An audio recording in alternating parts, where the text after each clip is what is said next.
ఇప్పుడు ఒకళ్ళు ఏం చెప్పారంటే అండి, ఇది కూడా భక్తుల క్వెషన్ అండి. ఇన్‌స్టా అదేంటి ఇప్పుడు ఈ కాస్టిజంలో అప్పుడు ఇంటర్ కాస్ట్ మ్యారేజ్ చేసుకుంటే చాలామంది పేరెంట్స్ ఇప్పటికి కూడా దురదృష్టవశాత్తు అబాండన్ చేస్తూ ఉంటారు కదండీ పిల్లల్ని. కొంతమంది హ్మ్. మరీ వైలెంట్‌గా ఉంటారు. చాలామంది మాట్లాడరు. అసలు వాళ్ళని పట్టించుకోరు అలా కదండీ. సో, ఆహ్, నేనన్నానండి అసలు ఏంటి అంత ఇంపార్టెంట్ ఇప్పుడు కమ్యూనిటీ ఐ అగ్రీ కమ్యూనిటీ ఉండాలి ఇదంతా నాకు అర్థమైంది గానీ బట్ ఇప్పుడు జస్ట్ నువ్వు నీ పిల్లలు చేసిన దానికి నువ్వెలా రెస్పాన్సిబుల్ అవుతావు? But and whatever they did out of their own thing కదా!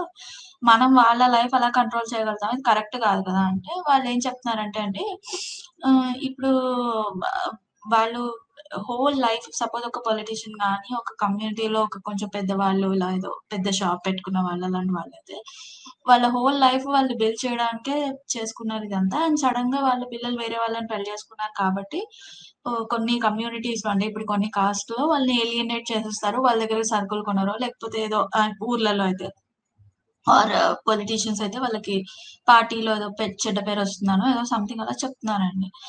అది హ్మ్. అంటే అది మనం అంటే ఇప్పుడు ఆఫ్‌కోర్స్ దేశం దరిద్రంగా ఉన్నది. మనం ఏం చేయలేం దానికి.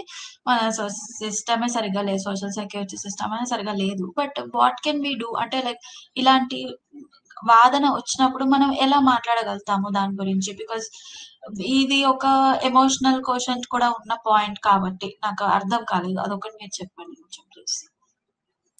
దీనికి అంటే ఐ డోంట్ నో దీనికి సొల్యూషన్ అయితే ఉండదు. ఎందుకంటే వాళ్ళు చేసే పనికి మిగతా సొసైటీని కారణంగా చూపిస్తున్నారు. మిగతా వాళ్ళు మమ్మల్ని ఏలినేట్ చేస్తారు కాబట్టి మేము ఇలా రియాక్ట్ అవ్వాల్సొస్తుంది అని చేస్తున్నారు. అంటే వాళ్ళని అరే చుట్టుపక్కల ప్రపంచాన్ని వదిలేసేయి. నీ కూతురు, నీ కొడుకు సంగతి చెప్పు. ఓకే. నీకు నిజంగా వాడు పరాయి కులస్తుడు లేదా పరాయి స్త్రీని అమ్మాయిని చేసుకున్నాడన్న కోపం నీకుందా? లేతే మిగతా వాళ్ళు తిడతారన్న ఒకే ఒక ఉద్దేశంతో వద్దంటున్నావా? Okay. And and you will have both answers. Okay. కొంతమందికేంటంటే అరే! నా రక్తం మాది ఎంత పెద్ద వంశం అది ఇది అని కొంతమందంటారు. ఇంకొంతమందేంటంటే అరే! వాళ్ళు చేసుకున్నవాడు ఏ దేశమో, ఇంకో దేశమో, ఇంకో రాష్ట్రమో పోతే నాకేముంది? ప్ర మిగతా వాళ్ళ దగ్గర నా పరువు పోద్ది కదా! అంటారు. So, the second type of people అంటే మిగతా వాళ్ళ కోసం పరువు పోద్ది అని అనుకునేవాళ్ళు they will become a little bit more sensible అండి. ఓకే. వాళ్ళని కొంచెం ఆ! సేపు హ్యామరింగ్ చేస్తే ఎందుకంటే ఒరేయ్! ప్రపంచం కోసం చూస్తున్నావా? నీ పిల్లలు ఏమైపోయినా పర్లేదా? వాడికి నీకు నచ్చిన ఇంకొక ఎదవని తీసుకొచ్చి అమ్మాయికి చేసావనుకో వాడు సరిగ్గా నీ కులం కాబట్టి సరిగ్గా చూసుకుంటాడని ఎలా అనుకుంటున్నావు?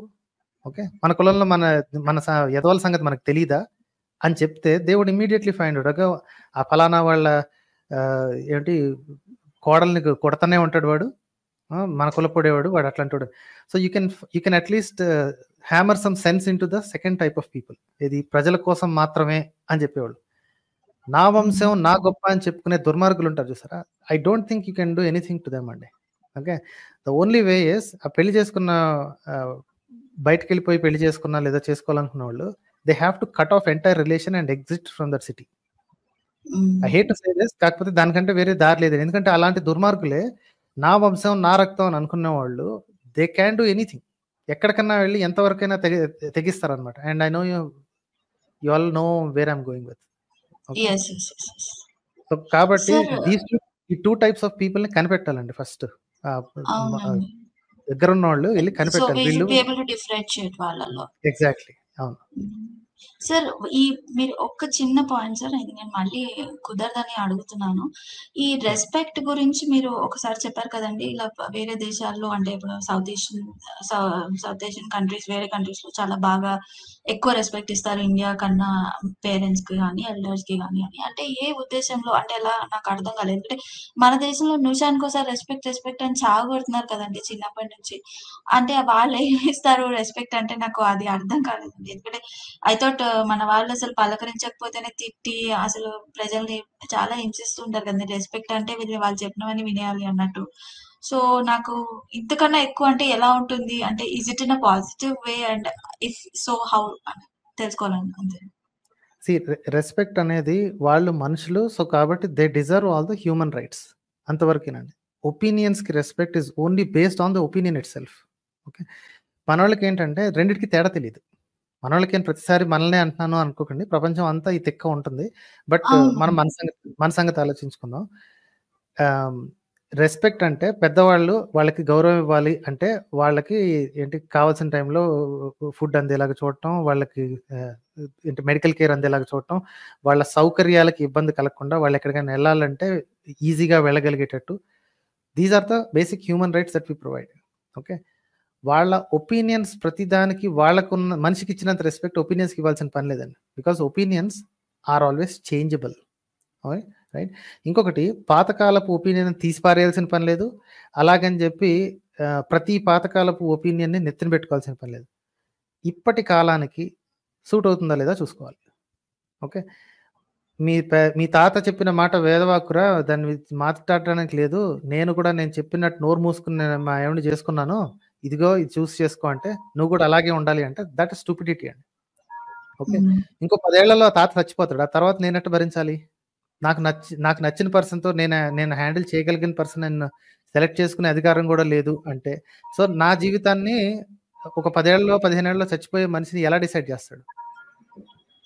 రైట్. సో ఒపీనియన్స్కి రెస్పెక్ట్ అనేది it's a case by case basis. పెద్దవాళ్ళు అవుతున్న కొద్దీ వీళ్ళు కూడా తెలుసుకోవాల్సింది ఏంటి అంటే ఇండివిజువాలిటీని ప్రమోట్ చేయాలి. ఇండివిజువాలిటీ అంటే వీళ్ళకి తెలిసిన ఒకే ఒకటి ఏంటంటే విచ్చలవిడితనం. ఇండివిజువాలిటీ ఇస్ నాట్ విచ్చలవిడితనం అండి. ఓకే. కొంతమంది ఆల్రెడీ ఏంటి చాట్ రూమ్లో కొంతమంది చేరుతూ ఉంటారు. I think there are some people already.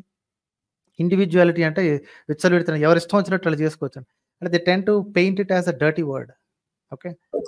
లేదండి, I mean I think agree to disagree అన్నది ఎప్పుడు ఉండాలని నేను ఒప్పుకుంటానండి. అంటే నాకు బేసిక్ గా వెన్ ఐ హ్యాడ్ కిడ్స్ నేను ముందే చెప్పేసానండి పార్ట్నర్ కి, దిస్ ఇస్ నా చిన్నప్పటి నుంచి మా ఇంట్లో రెస్పెక్ట్ అని చాగొట్టారు, అసలు నా వల్ల కాదు అంతా. If you do a mistake we are going to have a discussion about it.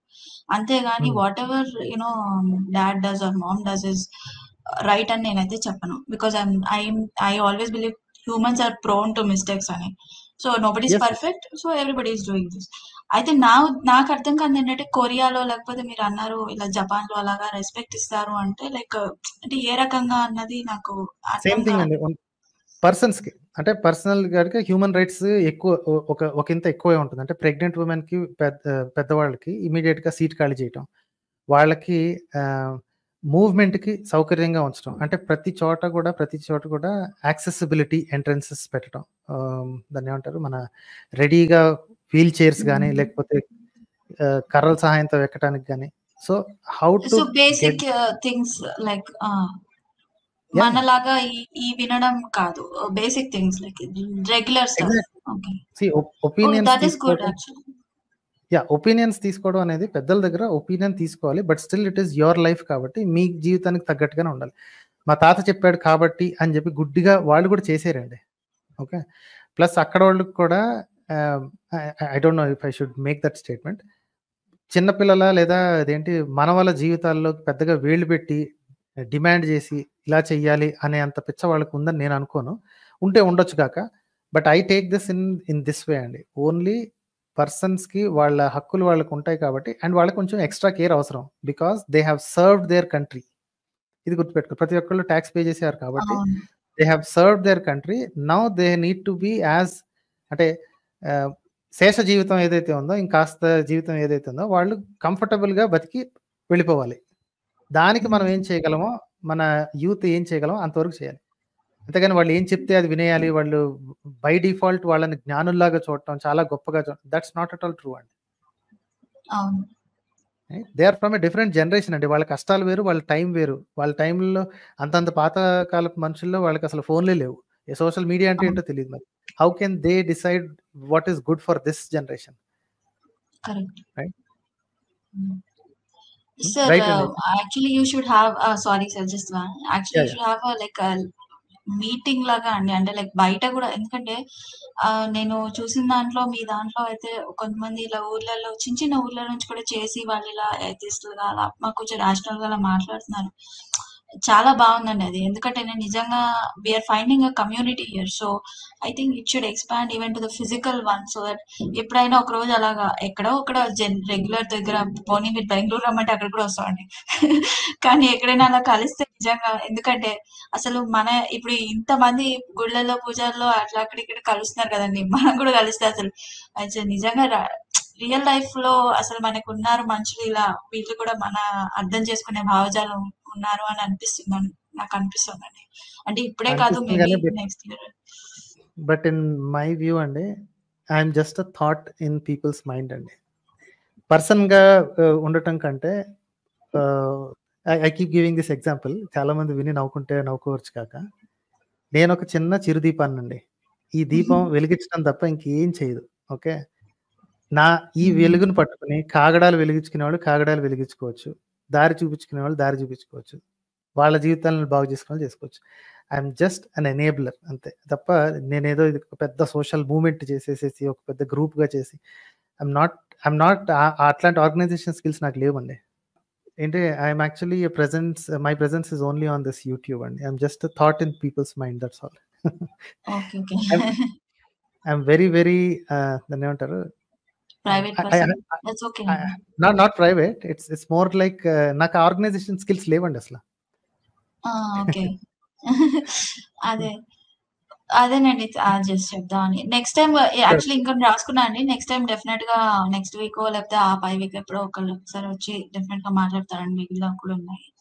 Okay. Sure. ఓకేనండి. రైట్ అండి. థాంక్ యూ థాంక్స్ అండి. A lot. Thank you. Thank you for coming. Bye.